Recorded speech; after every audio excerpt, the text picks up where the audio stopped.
Assalamualaikum warahmatullahi wabarakatuh.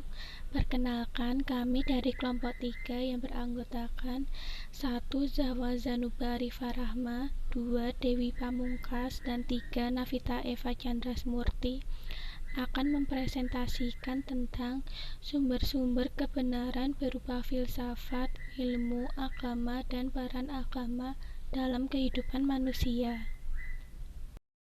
Filsafat. Filsafat adalah pengetahuan tentang kebijaksanaan dan prinsip-prinsip mencari kebenaran. Berfilsafat berarti berpikir rasional, logis, mendalam, dan bebas, atau tidak terikat dengan tradisi, dogma, agama untuk memperoleh kebenaran. Kata ini berasal dari Yunani, philos yang berarti cinta, sophia yang berarti kebijaksanaan. Filsafat sebagai pengertiannya, semua termasuk bagian dari pengetahuan, sebab pada permulaannya filsafat identik dengan pengetahuan baik teoritik maupun praktik.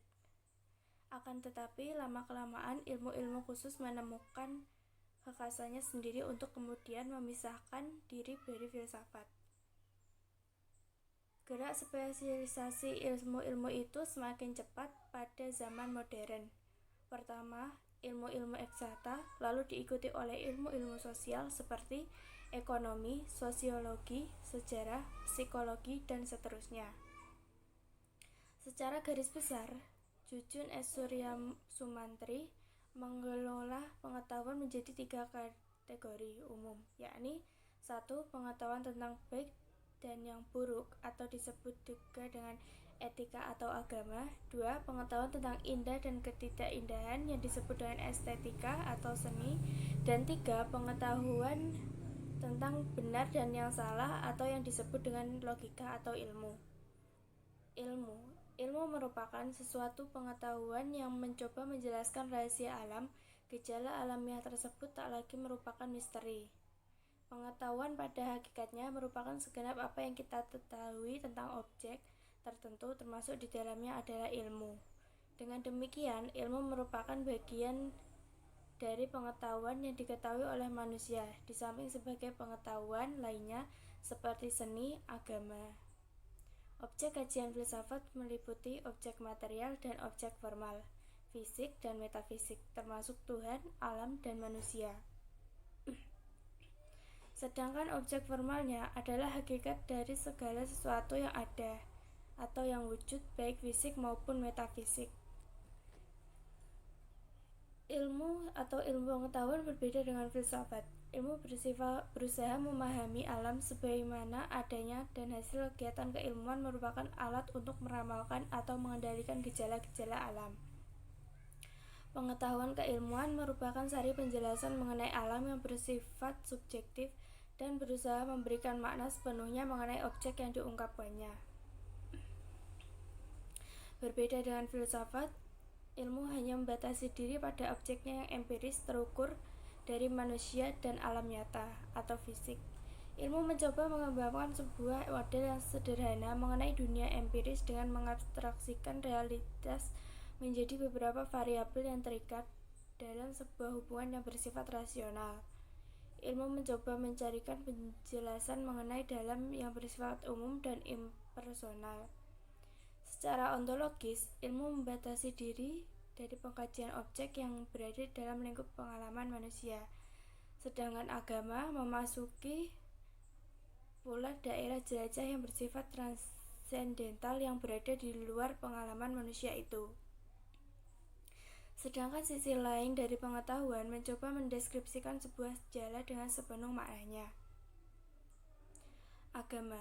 Agama merupakan sistem kepercayaan terhadap sesuatu yang dianggap memiliki kekuatan supranatural atau Tuhan. Agama merupakan sistem peribadatan dan penyembahan atau worship terhadap yang mutlak dan sistem peraturan atau norma yang mengatur hubungan antar manusia dengan alam, dan manusia dengan Tuhan. Dengan demikian, unsur-unsur agama meliputi kepercayaan atau kredo, peribadatan atau ritus, dan norma. Agama merupakan sumber pengetahuan tentang moral, penilaian mengenai yang baik dan yang buruk. Agama memberikan petunjuk tentang tujuan yang terus dicapai oleh manusia. Agama sebagai teori kebenaran, pada hakikatnya manusia hidup di dunia ini adalah sebagai makhluk yang suka mencari kebenaran. Salah satu cara untuk menemukan suatu kebenaran adalah agama. Agama dengan karakteristiknya sendiri memberikan jawaban atas segala persoalan asasi yang dipertanyakan manusia, baik tentang alam, manusia maupun tentang Tuhan. Dalam mendapatkan kebenaran menurut teori agama adalah wahyu yang bersumber dari Tuhan. Manusia dalam mencari menentukan kebenaran suatu agama dengan cara mempertanyakan dan atau mencari jawaban sebagai masalah pada kitab suci. Dengan demikian, suatu hal dianggap benar apabila sesuai dengan ajaran agama atau wahyu sebagai penentu kebenaran mutlak. Antara filsafat, ilmu, dan agama. Antara filsafat dan ilmu memiliki tujuan yang sama, yaitu mencari kebenaran. Dari aspek sumber, filsafat dan ilmu memiliki sumber yang sama, yaitu akal atau rasio. Karena akal manusia yang terbatas tak mampu menjelajah wilayah yang metafisik, maka kebenaran filsafat dan ilmu dianggap relatif nisbi. Sementara agama bersumber dari wahyu, yang kebenarannya dianggap absolut mutlak.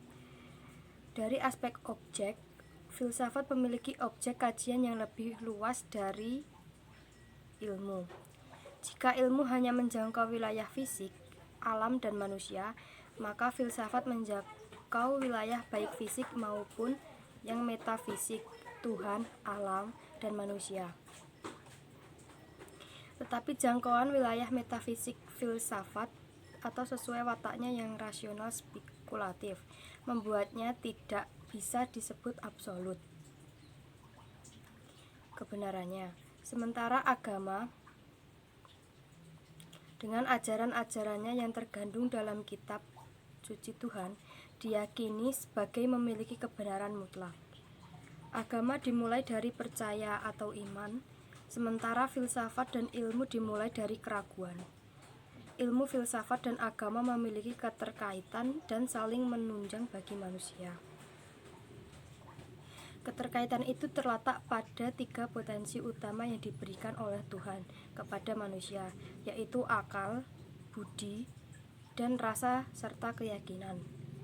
Melalui ketiga potensi tersebut, manusia akan memperoleh kebahagiaan yang sebenarnya.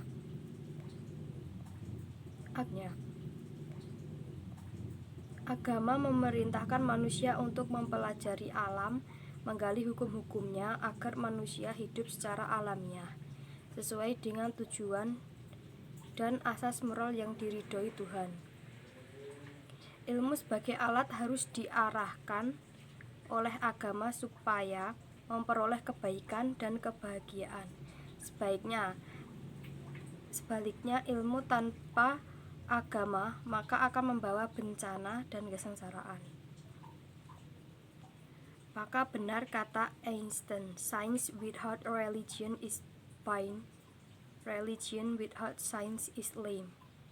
Secara rinci, Franz Magnus Suseso menjelaskan bahwa filsafat membantu agama dalam 4 hal. Pertama, filsafat dapat menginterpretasikan teks-teks sucinya secara objektif. Kedua, filsafat membantu memberikan metode-metode pemikiran bagi teologi. Ketiga, filsafat membantu agama dalam menghadapi problema dan tantangan zaman. Misalnya, soal hubungan iptek dengan agama. Keempat, filsafat membantu agama dalam menghadapi tantangan ideologi-ideologi baru. Peran agama dalam kehidupan manusia. Pertama, agama menghidupkan nilai luhur moralitas. Diturunkannya agama kepada manusia mempunyai agenda menghidupkan moralitas dalam rangka mengatur kehidupan manusia. Agama amat mendukung nilai luhur yang menyeru kepada prinsip kebaikan seperti keadilan, kejujuran, toleransi, dan tolong-menolong. Dalam proses kehidupan yang dijalani manusia, agama sangat mendukung untuk tindakan kebaikan. Artinya, agama tidak hanya memberikan nilai-nilai yang bersifat moralitas, namun juga menjadikannya sebagai fondasi keyakinan. Agama mensyaratkan moralitas sebagai bagian iman secara keseluruhan. Kedua, agama memberi kekuatan dalam menanggung penderitaan hidup. Agama menghidupkan kekuatan dalam diri manusia untuk mampu menghadapi berbagai penderitaan hidup dan berperan sebagai benteng kokoh yang melindunginya dari serangan keputusan dan hilangnya harapan. Berkat keimanan yang kuat dan keyakinan bahwa Allah pasti memberi pertolongan, setiap masalah yang muncul dan setiap jalan buntu yang ditemui dalam kehidupannya dapat dipecahkan dan diatasi. Alhasil, ia akan mampu menghindar dari rongrongan keputusan dan kesia-siaan. Ketiga, agama menjadi pegangan dan pedoman hidup. Al-Quran merupakan pedoman hidup yang tidak pernah berubah setiap zaman, meskipun terdapat berbagai perbedaan tafsiran dalam memahaminya. Namun tidak pernah ada perubahan dalam kitab suci yang diyakini kebenarannya tersebut. Pada faktanya, manusia tidak dapat hidup tanpa adanya pegangan dan pedoman yang menjadi acuan dalam hidup. Karenanya, ia akan cenderung berusaha mengisi hidupnya dengan cara dan jenis pedoman hidup apapun. Meski pedoman tersebut beserta nilai-nilai yang dikandungnya itu keliru dan menyesatkan, pada saat itu kehidupan intelektualnya tidak diisi dengan keyakinan yang masuk akal dan ajaran yang sehat.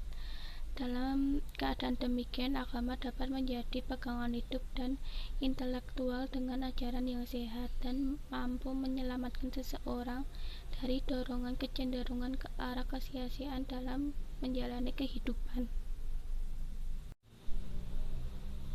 Keempat, agama mendorong kemajuan ilmu pengetahuan. Selain memberikan pedoman hidup yang bersifat spiritual, agama juga mendorong kemajuan ilmu pengetahuan.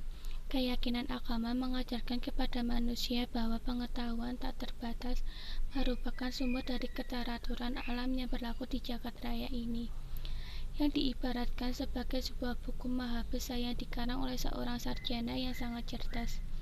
Setiap halamannya yang berisi serangkaian paragraf dan kalimat mengandung cahaya kebenaran yang mendorong kita untuk mempelajari dan merenungkannya.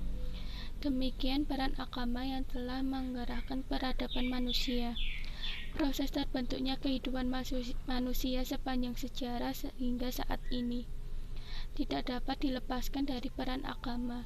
Dengan keimanan, agama telah mampu mengarahkan kehidupan manusia kepada kehidupan yang baik, berkemajuan dan keharmonisan. Demikianlah presentasi dari kelompok 3, kurang lebihnya mohon maaf. Wassalamualaikum warahmatullahi wabarakatuh.